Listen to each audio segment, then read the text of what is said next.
We love Zencaster because it allows us to record the audio for our podcast and create the video segments we use for our weekly Sister Scoop episodes. Zencaster has helped us make content capture simple. It's now super easy to record a podcast with Zencaster. Log in using your browser and start recording a high-quality podcast right away. Record studio quality sound and up to 4K video with your guests, and feel a sense of zen knowing Zencaster's multi-layered backups ensure you always have your recordings in the highest quality, even if the connection is unstable. If you've thought about podcasting before and realized that you need a lot of different tools and services, those days are over. With Zencaster's all-in-one podcasting platform, you can create your podcast in one place and distribute it to Spotify, Apple, and other major destinations. Just go to zencastr.com/pricing and use our code SistersAssembled, and you'll get 30% off your first month of any Zencaster paid plan. We want you to have the same easy experiences we do for all of our podcasting and content needs. It's time to share your story. Katie and I are always hungry, and one snack we both love is beef jerky. That's why we're so excited to tell you about one of our favorite jerky brands, Matt Hat Jerky. Matt Hat's delicious taste makes it a great snack, and the variety of flavors, including original, black truffle, and my personal favorite, roasted garlic, means there's a flavor for everyone. Plus, it's local to the area where we grew up in, which we just love. Use the link in the show notes below to get some Matt Hat Jerky for yourself, and make sure to use our coupon code SistersAssembled for 10% off.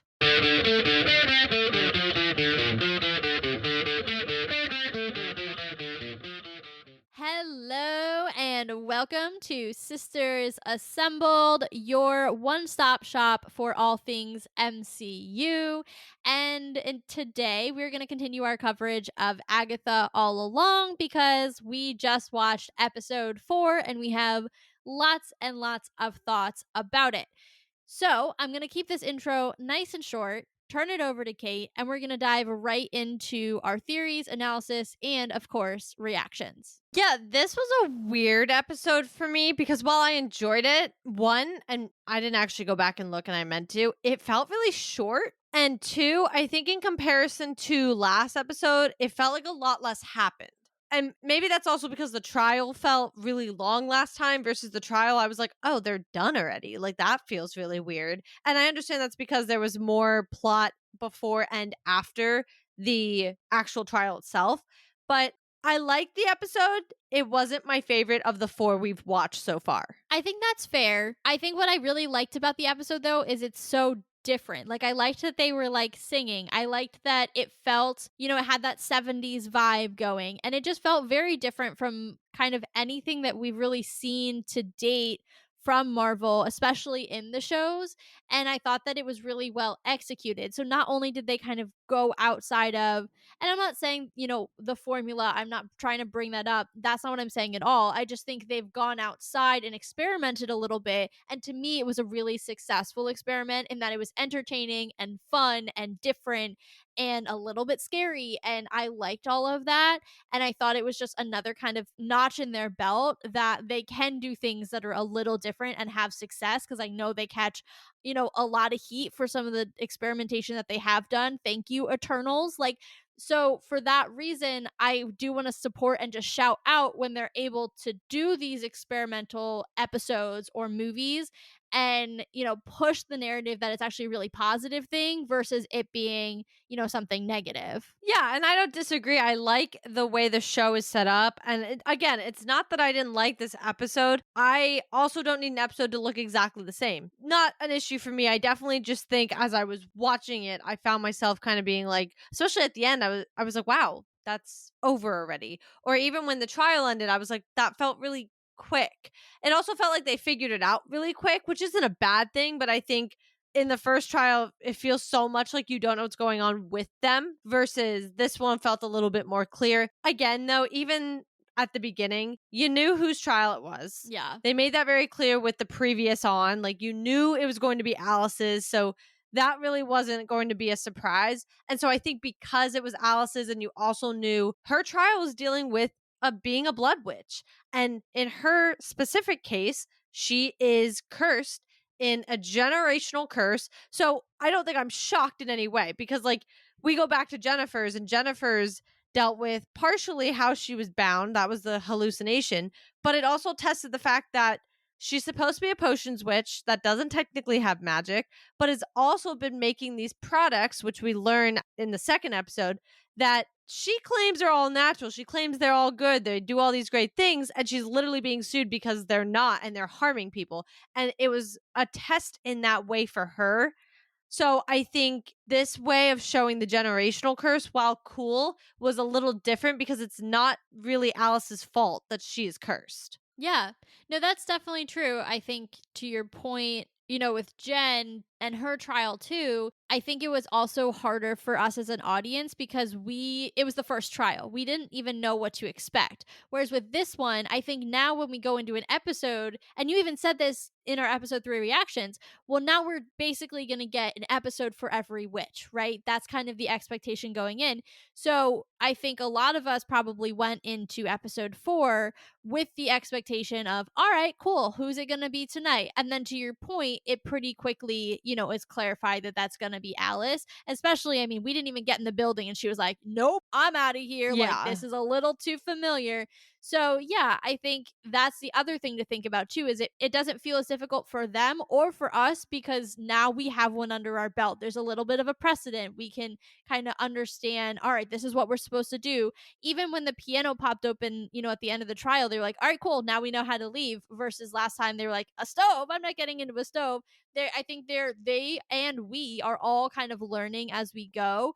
So I think that to make it not repetitive, I actually wouldn't be surprised if the trials keep getting shorter because it's really going to be focusing more on the witches themselves, their backgrounds, and also their relationships to one another. Because I think the other thing that was really important that we saw in this episode is both the breaking and the building of trust within kind of smaller groups or cliques, kind of even within the coven. Yeah, and I think that's a great point when you're talking about we're getting used to it too with them.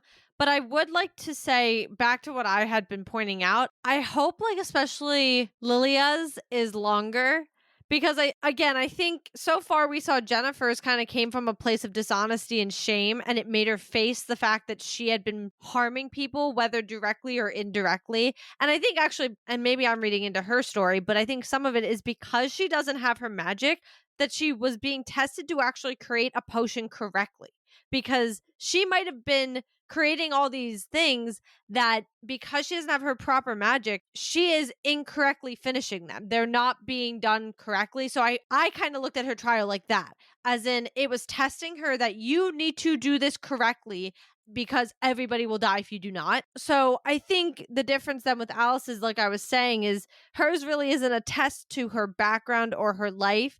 I mean, I know they definitely discussed she felt guilt because her mom had been saying about this curse all her life, had been trying to protect her from it all this time. We find out that her mom had written a whole other version of the ballad solely to keep her daughter safe so that every time it's being sung, she is being under a protection spell essentially from the curse. Great. But I think Lilia, like even in the hallucinations, what we saw, there's something in her background. We know in Agatha's, there's something in her background. So I hope we see a little bit more of trials like that. And again, it was in the nature. She's a blood witch. The reason she's there is very different, I think, than what some of these other witches have in common. Yeah, and I think what you're saying totally makes sense. I also want to go back to something that we said last episode where we talked about, to your point, the hallucinations being those kind of first hints at what we're going to be looking at in later trials as we dive into the background of, the witches that haven't had their personal trial yet, right? But even when we were listing out the ladies, we were talking about, Lilia's is going to be interesting and Agatha's, and obviously Rio wasn't there at the time, but we talked about, and Alice's is pretty straightforward. Right. So I think that kind of was reflected in this episode and her trial, in that a lot of her history, because her mother was so famous, is already kind of out there, right? It isn't as shrouded in mystery. She's not nearly as old, it seems, as a lot of these other witches. So she doesn't have hundreds of years of skeletons in her closet the same way that they do. So, yes, we got to learn about her curse, but we already knew a lot of that was going to be the focus going in anyway. So we didn't have to have the setting set for us because it was already kind of set up. That's a great point. And I think that kind of eloquently puts in a little summary what I was saying altogether is that she's a little different than the rest of them. I'm hoping, and I like that you called back actually what we said last episode because I didn't fully remember that. But now that you said it, yeah, I mean, we kind of said from the start, we have the witches we think have the more interesting stories coming out of the third episode, more specifically. And I think we both agreed Alice probably wasn't that witch. Kind of funny to say she wasn't that witch. Not that witch. Not that witch. Sorry. But moving along, because her trial was very interesting. I liked hearing the different version of the ballad. I thought it was strange how it just took them playing the song to kind of do it all. So I was like, oh, okay. And maybe that's why, too. It was so fast. Like, it didn't take everybody hallucinating or anything of that nature. So I did enjoy it as a whole, though. I thought it was interesting. I liked seeing Alice come into the song because that's what Agatha kept saying. Like, own it. Own it. This is yours. You need to own it. And we see by the end she did, and she defeats her curse. To my knowledge, in all of that, that's to say she is no longer cursed.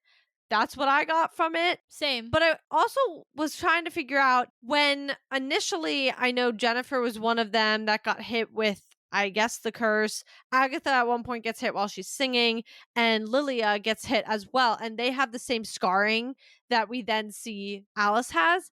Were they technically cursed at the time? I believe so, yes. Okay. Because of the way that Jennifer reacted so strongly, I think that she was cursed. And I think the reason she wanted to stay in the protection spell is for whatever reason, it kind of seems like I'm just going out on a limb here, but it seems like the recipient of the curse kind of spontaneously combusts, knowing that her mom died in a fire. And the demon, who we did see, was definitely a fiery dude. So I'm going to go out and say they probably spontaneously combust. Well, and don't forget, as a blood witch, she represented the fire in the trifecta. Or not the, I guess, whatever, the four thing. Out of earth, wind, fire, and water, she represents the fire. Yes. Well, also she's a protection witch, which, also makes sense because it's a little bit more of a offensive type witch than necessarily defensive. But it was also cool, speaking of that, to kind of see what exactly a protection witch does. So to see her use the dagger and create the circles and kind of protect her coven in that way. Because I think one of the things that I was kind of questioning going in is like, obviously, I understand she's a blood witch, but then, knowing kind of her background in the story, in the comics, I was like, what is she gonna do? Like, Lilia's is so visible, Jen's is so visible, even Agatha's and Rio, sort of. But you can see so clearly like what they are doing as witches, and Alice is so rejecting of witch culture that she does not actively use her magic anywhere near at the levels that the others do. And Jennifer's different because hers is both a skill and magic, but she's still using her witchcraft skill, right? And I was very curious, what does that look like for Alice? And so I was really excited to see her get to use her magic and use her skills. And I hope that that's something that we continue to see now that she's kind of worked through some of this trauma and this shame and all of the things, the baggage that she has related to her mother and her family. Yeah, and I think you kind of mentioned how you liked seeing the protection witch. I did too. It was pretty cool to see her jump into action because we also hadn't seen her use any sort of magic up until this point. But I want to pivot a little bit and talk about relationships. And you kind of already started talking about this. I think first we already discussed a little bit Alice's and her mother's, and even just generationally. We see that Alice was very close to her mother, and we also learned that she didn't actually die on the Witch's Road, even though that appeared to be like the rumor that had gone around. And she actually, it seems like the curse caught up to her. So that hallucination, which I think is important to note, seemed almost like not a memory because we know Alice wasn't there, but like it was showing her what happened. The fact that her mom was probably in a hotel room sitting there and that curse came for her. Yeah, which I mean adds a whole other layer of trauma to what Alice saw, because I think if you go back to our last episode, you probably heard us not talk about Alice very much because to what we were talking about earlier, she is a little bit more straightforward, or her background is a little bit more straightforward than some of the others, but even her hallucination seems so much more mild. Like Lilia's I was genuinely screaming at the top of my lungs. Like, I'm Yeah. pretty sure my poor neighbors thought I was being murdered. Agatha's is just, traumatizing, as it's so clear that she's a mother who's lost her child. And don't you worry, we will talk about that. And then there's Jennifer, who also, knowing that she's bound, that was the man. Now we know that's the man who bound her. That was definitely something we were theorizing last week. Also traumatizing. And so it just seemed like hers was so much more mild. And then you add now this context of it probably being some of the last, minutes of her mother's life potentially. You're like, oh no, Alice's was just as traumatizing as everyone else's. Well, and to understand that it didn't seem she knew the depth to what her mother was doing. And so even Agatha was, I believe, the one who kind of was like, your mom was doing this as a protection spell. And everything she was doing, they said, even the crowd was her coven. And she was trying to open the road and all this stuff because she was doing everything for her daughter. And I think that was something that she was really struggling with, coming to terms with, because she even said, I used to sit here and I thought this was all stupid and this was ridiculous. And I thought my mom was on her own planet doing whatever she wanted to do. But at the end of the day, everything she did was for me. And so I thought that was such an interesting relationship, especially because while we didn't see it play out on the screen, we don't always get the most healthy, not even just mother daughter, but just parent and child relationships in the MCU. I think quite a few of our heroes have had trauma in different ways to their parents. So to see how much she not just misses her, but finally finds the value in what she was doing and realizing how much she was sacrificing for herself, including her life, or for Alice, I should say. I think that was just like a really beautiful moment for Alice. I totally agree. And I think what even added more to that was when Lilia was giving her kind of sage advice. And she was saying, Alice was saying, it was so much easier when I was angry, when I was bitter towards her, when I was mad. And I thought that she was doing this because she was selfish and it had nothing to do with me. And now I have to come to terms with the fact that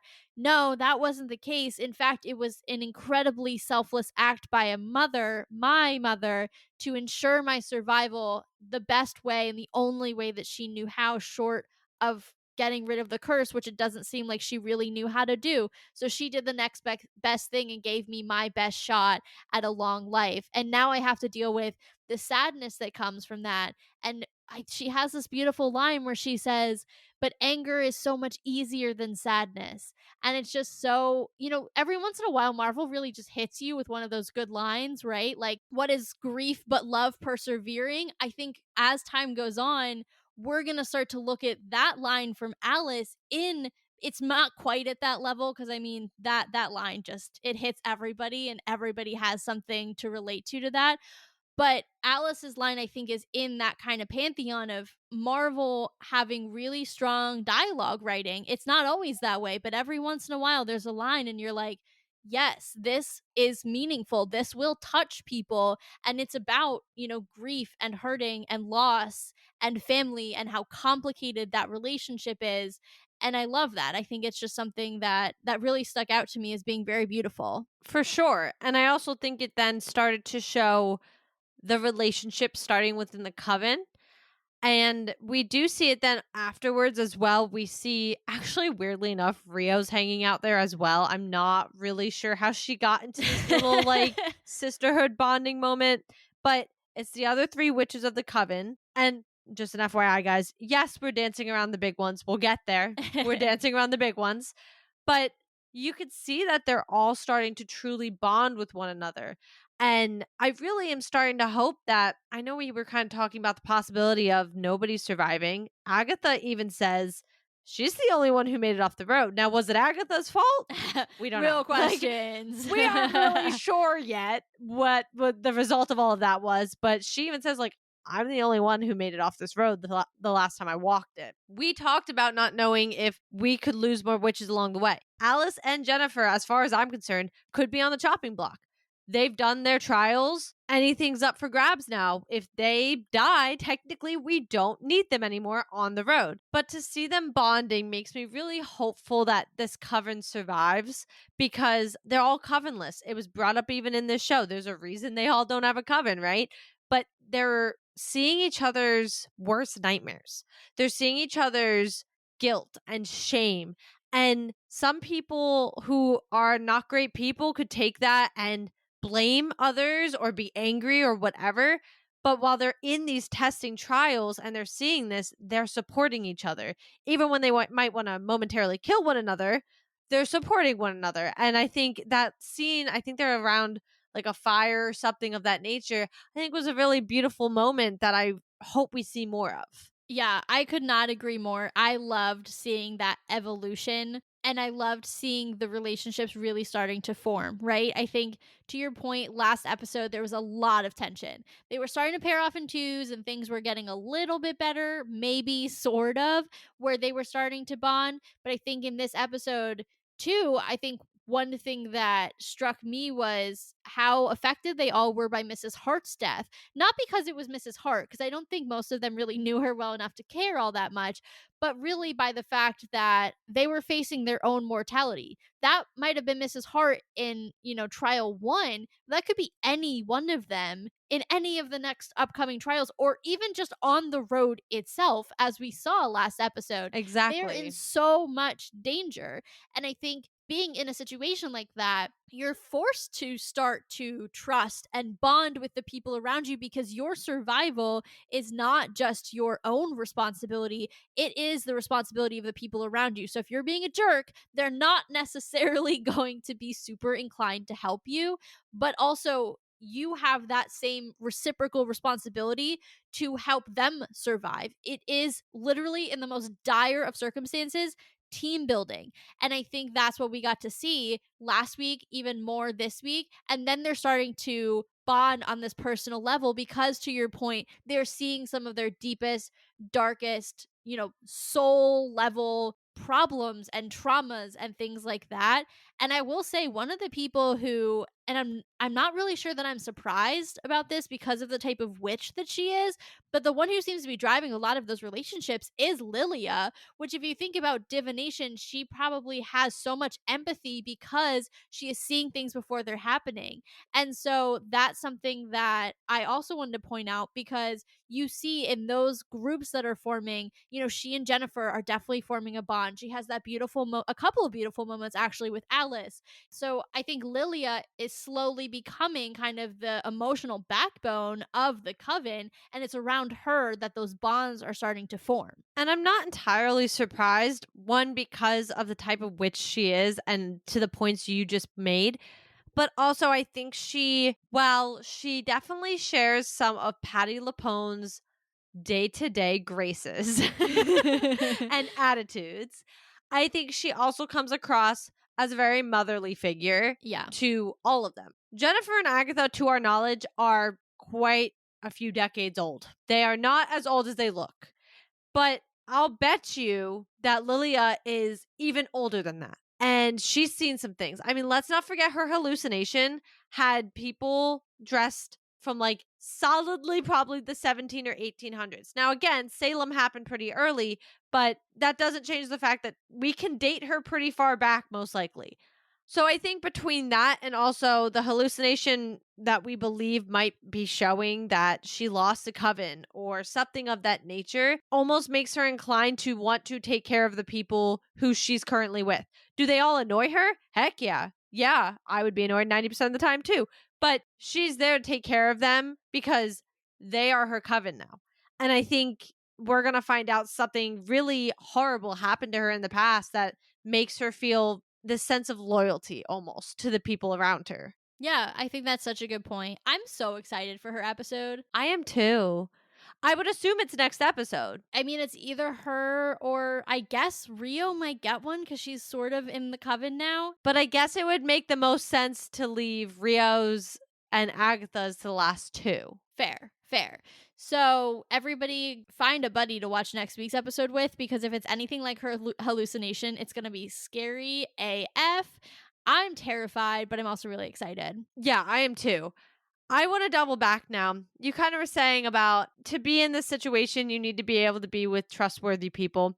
Let's discuss the non trustworthy people that are in the room with us because there's two now. Yeah. We now see how Rio got to the road.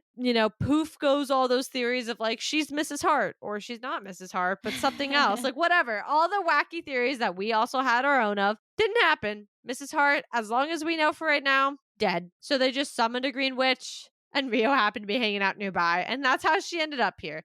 Easy enough, simple enough, cool. But her and Agatha are like definitely trouble, and Agatha was trouble on her own, but now you have somebody who even Agatha doesn't seem to trust, which I think is its own thing. I think everybody else is a little like she's a little crazy. She's not fully right. Like we're seeing that it's playing out. But these two, and while we're still somewhat talking about relationships, hello. Yeah. Confirmed.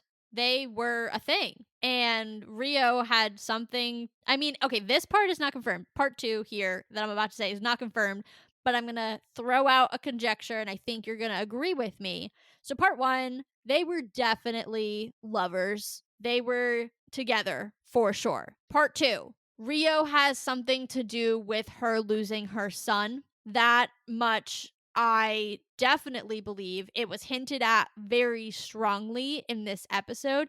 Even Rio and her talking about her scar and how Agatha is her scar because she hurt her so badly that their relationship can never be repaired goes all the way back to episode 1, where she looked at Agatha and she said, "Do you even know why you hate me?" Because she was so deep in Wanda's spell that she didn't know why she hated Rio. She just knew that those feelings were so pure.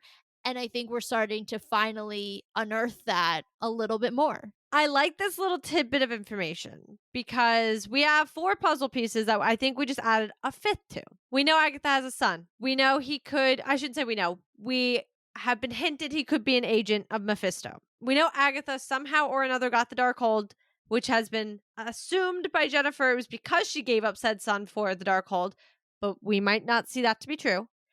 And lastly, we know Agatha has walked the witch's road before for some reason. Now we get to add Rio to that mix because my money's like, well, I'm not a betting person, but if I was, I would bet on the fact that Rio plays a part in how Agatha maybe lost her son, how Agatha got on the path to losing her son or getting the Darkhold, because clearly Rio holds strong guilt over what she did to Agatha.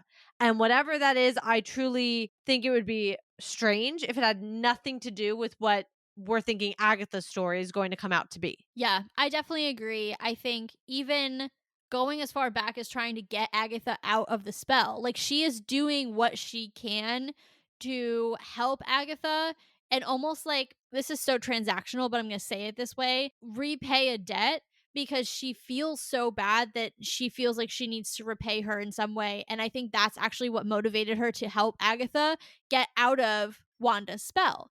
And then to your point about her son, if you think about how many times the son was brought up in this episode without it being a plot point that was related to exactly what was going on. And one of those points was when Agatha is so upset about Teen and, she and Rio go off to have their little gallivant in the forest and Rio kind of ruins the moment by saying, he's not your son, right? Like, there is intimate knowledge about the history of her child. And I think that comes from one, probably being her lover at the time and being in a relationship with her, but also two, having something to do with why that son is no longer around. And I can't help but think that, to your point, all of that is related. That Agatha's entire life took a hard left. Whatever happened to her son, that moment, that's how we got to the Agatha where we are, that we see now. I almost wonder, and listen, I'm not here to label anybody's sexuality for whatever. If Agatha is anywhere on whatever spectrum, she is, let her do her thing. But I almost wonder if they had their relationship, but Agatha wanted a child. And what's really important is we don't, even in the comics, have an origin for Nicholas Scratch beyond Agatha being his mother. There are assumptions there's a demonic origin for his father, but we don't actually ever have a name. When you look at who his parents are, there are guesses to the father, but Agatha is the only one that you could sit there and say, yes, Agatha is the mother. So I do wonder if there's something with the fact they were in a relationship. Agatha wanted a child, and in order to do it, they went down a little bit of a darker road than they should have. And somewhere in there, Rio betrayed her, maybe not agreeing. Because remember, to our knowledge, as of right now, Rio's not a bad person, theoretically. We don't know enough about her to be like, she's a bad person, she's a villain, she's an antagonist of some sort. We don't know any of that yet. So, going off of this assumption, maybe she felt like they got in too deep, but Agatha was already committed, and maybe that was where things went wrong with them. And then in the meantime, Agatha did get this child, but at what cost? And somewhere in there, the Darkhold also gets sprinkled in there, and that's just Agatha's downfall by the end.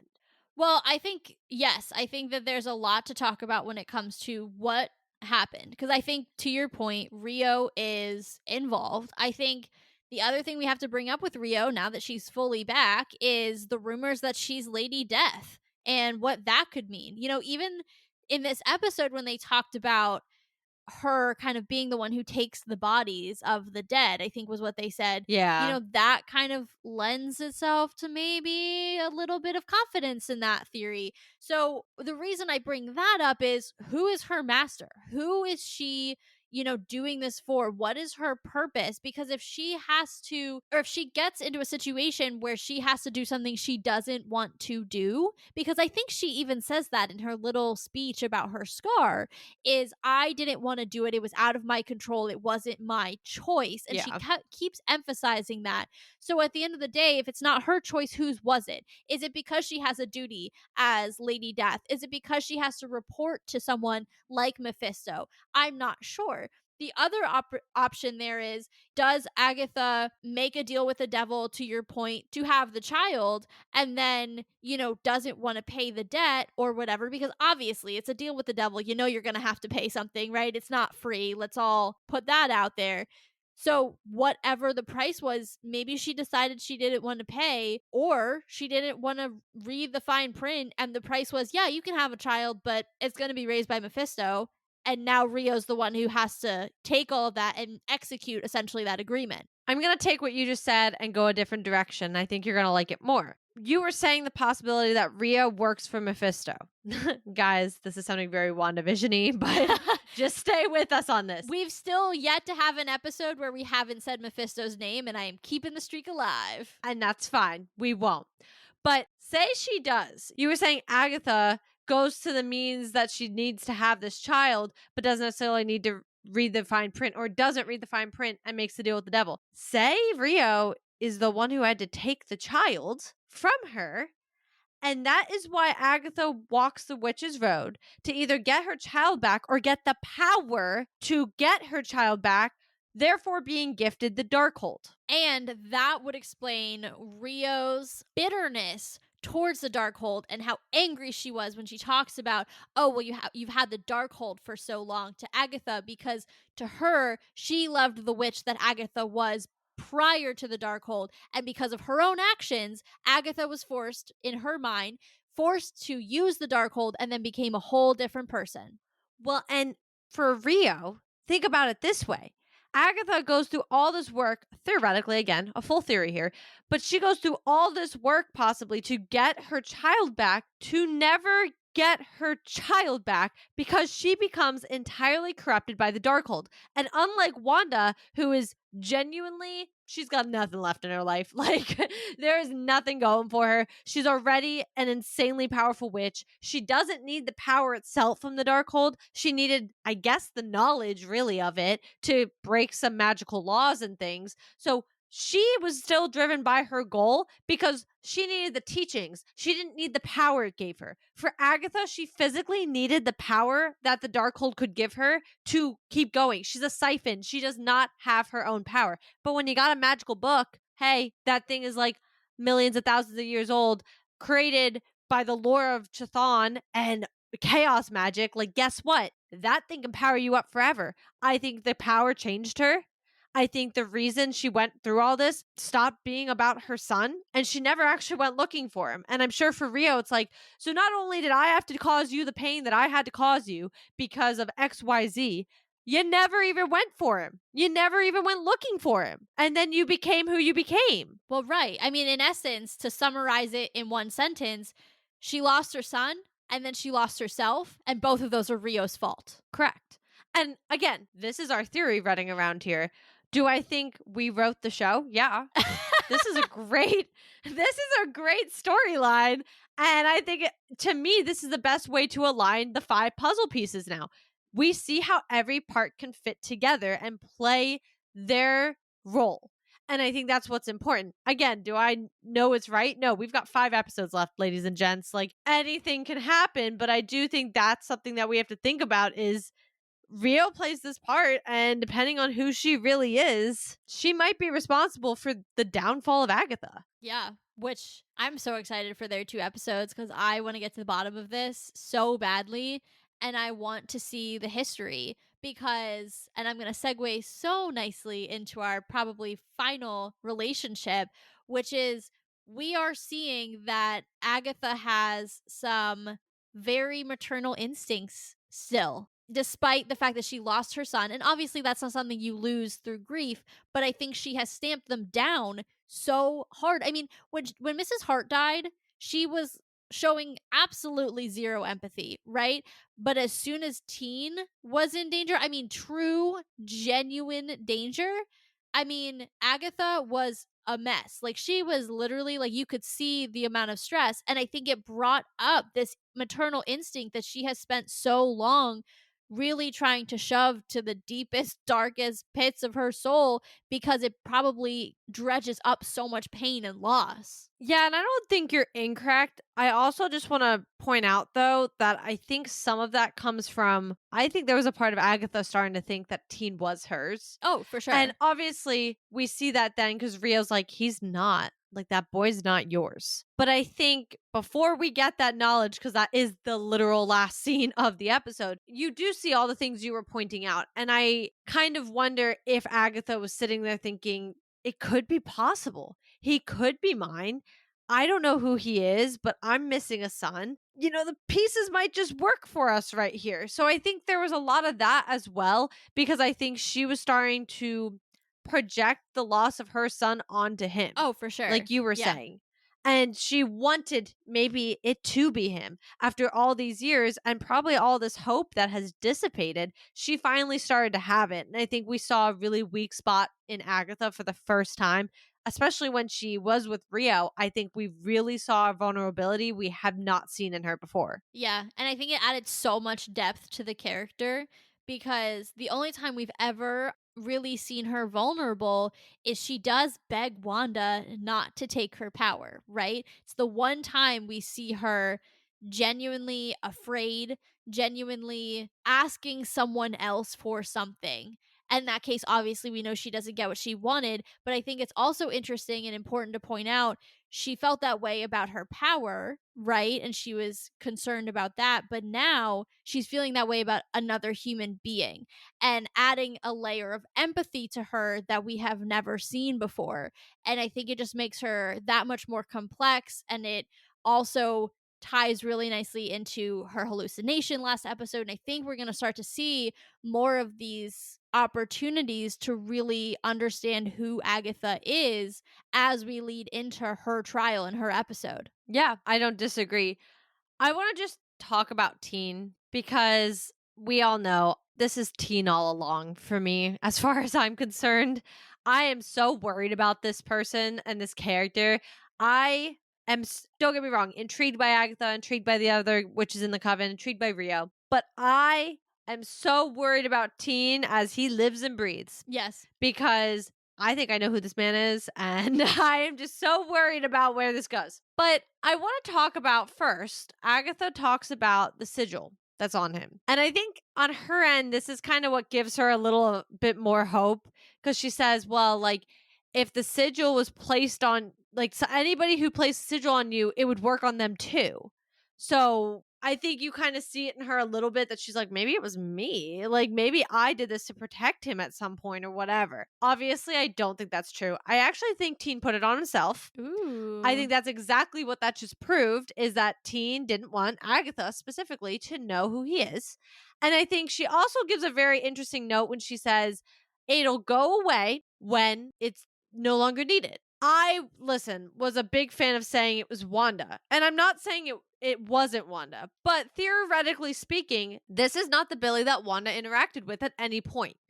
When could she have put the sigil on him? I'm not sure. I don't think you could put a sigil on a soul. Technically, also, she probably wasn't really aware how real her children were in 616 or not, so I'm not sure any of that could have been done. But if he's a Maximoff, it's not to say his signature isn't possibly similar, his magical signature. And I wouldn't be shocked if he knows exactly who he is. But he needs something from the Witch's Road, regardless. He says he needs his power. Is that for possibly getting his mother back? I don't know. But I think, and I said this last episode, that boy knows more than he wants to say he knows. I think he knows a whole lot more. I think he has a lot more going on behind the scenes than we think. And I don't think he's just an innocent little warlock witch guy out here on a ride on the Witch's Road with Agatha Harkness.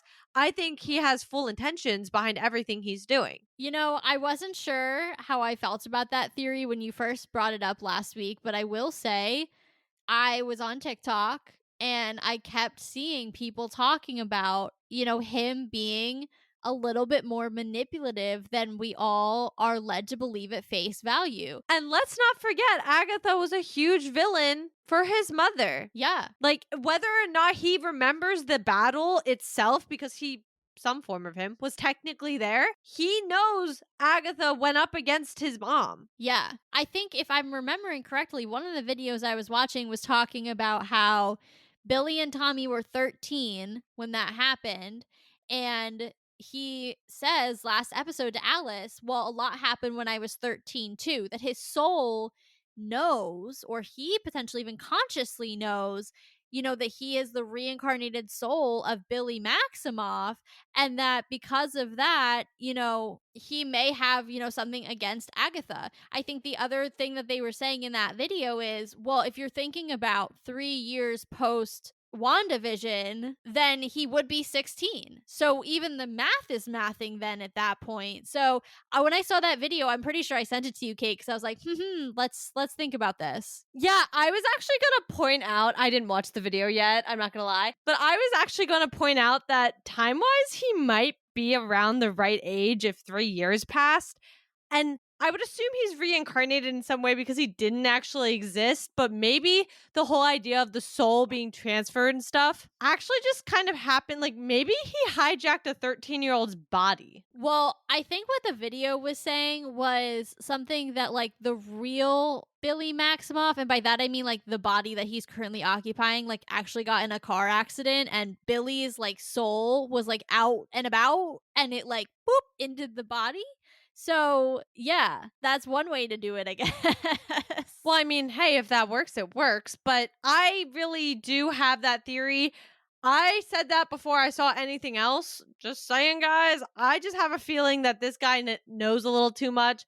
I did reference where I think there's a still going around about him possibly holding Agatha into the Witch's Road. It looks like he eventually gets his power. So I think with all of that, that is kind of where I made my conclusion. So I'm happy more people are seeing that. I think there is truly more to him than we're letting on. And again, like, guys, he's a Maximoff. Like, come on. He is a master of magic and manipulation. The Maximoffs. That should be their family crest or, like, motto. Yeah, but the other half, the Maximoffs, are just speedsters. Ugh. Yeah. The boring half. I Yeah. forgot about them. There's like nothing magical or anything to them. Annoying. I agree. But that's all I wanted to add because I am going to continue my little segments at the end of all the episodes about how I think Teen is actually very manipulative and he's pulling one over on Agatha. So that's all I had to add. Imagine how this woman, the last thing I'll say to this woman who is just starting to open her heart up to another person because he reminds her of her potentially dead and or very estranged child, and this whole time he has absolutely been bamboozling her. I mean, oh my goodness, the amount of emotional damage that will cause. Well, and that doesn't even account for the fact that we have been theorizing since last episode now that her actual son is going to appear at some point. Oh, yeah. So there's just going to be a lot of trauma ahead, I think, for Agatha. That should be interesting. I mean, look, we talked about, Teen is obviously going to end up in the Young Avengers. That's just, this is a stepping stone for him. Great. But where does Agatha go after this? If we do, in fact, bring in Nicholas Scratch, for every episode he's not in my opinion, you are increasing the likelihood that Agatha is going to show up in another magically related project in which her son is a primary antagonist. And I think that's something else that we have to think about as we start to reach, the middle third, back third of this series is where do these characters go from here? We talked about how so many of them have connections in the comics and have legs to move on beyond this show. Agatha, via her son, is starting to show what a potential arc past this show could look like. I really like that you said that because I'm pretty sure both her and Aubrey Plaza have been confirmed to be in more projects after this. All right. I love Now, that. don't quote me on that, but I'm pretty sure I saw that already like 2 weeks ago. I did not see that, but I would be very into it if that was in fact the case. Yeah, don't quote me, but I feel like I was seeing that on places that had pretty reputable sources reporting it. Well, we shall see, but so far I am genuinely enjoying this show. I think it's making me very excited about the magical realm. And I also think, unless you have anything to add, Kate, that we are done with our reactions. She's nodding, so I'm going to call that good. We're done with our reactions for episode 4. This is it, folks. But we're obviously going to be back for episode 5. So please make sure that you are following on your podcast platform of choice or subscribing, whatever the option is there. Please make sure you're checking out the website. Again, as we always say, that is really the one-stop shop as it relates to all things Sisters Assembled. And last but not least, if you're enjoying the show, please consider supporting us on Buy Me a Coffee because it helps us make the show better. You guys can also give us a follow on our socials, which are linked in the show notes below. So go ahead and give us a follow on whichever ones you want or all of them to keep up with us and the show. And as T said, we're continuing with Agatha, episode 5 next week. We're very, very excited. We're liking it so far, hoping you guys are as well. In the meantime, keep up with all of Marvel's content and us as Marvel just blew your mind. So let's talk about it.